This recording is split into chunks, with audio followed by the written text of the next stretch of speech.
In the 90s, R.E.M. was known for not licensing their music for commercial purposes, but despite that, the band did run into trouble with candy maker Hershey. So much so that the band threatened legal action against the company over a supposed tie-in linking the band to one of their most popular candy bars. That's what we're going to explore in today's video.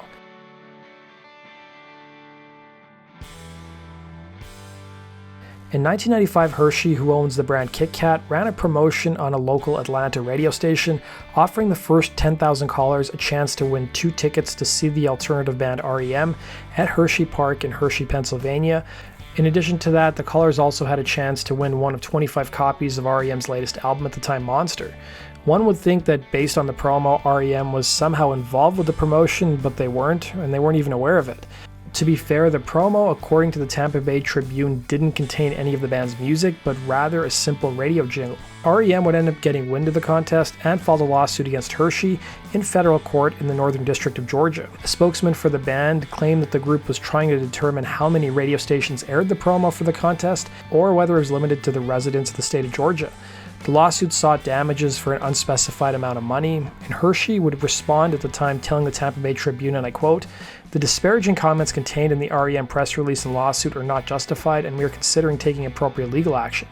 Hershey in turn would end up filing their own lawsuit against R.E.M. The band at the time had turned down a lucrative offer from Microsoft to use their song "It's the End of the World as We Know It" to promote the launch of Windows 95.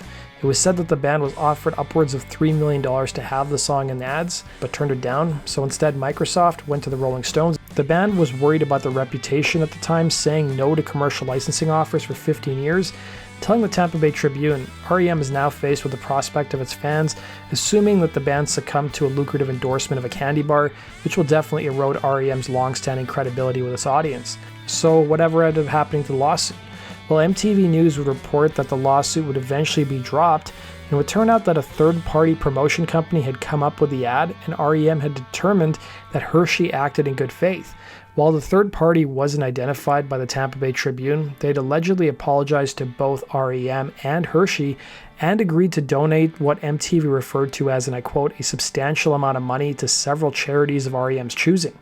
As for the contest, R.E.M. decided they would allow it to run and allow the winners to come to their September 30th, 1995 show in Hershey, Pennsylvania, not wanting to penalize the winners. That does it for today's video, guys. Thanks for watching. Be sure to like button and subscribe. We'll see you again on Rock and Roll True Stories. Take care.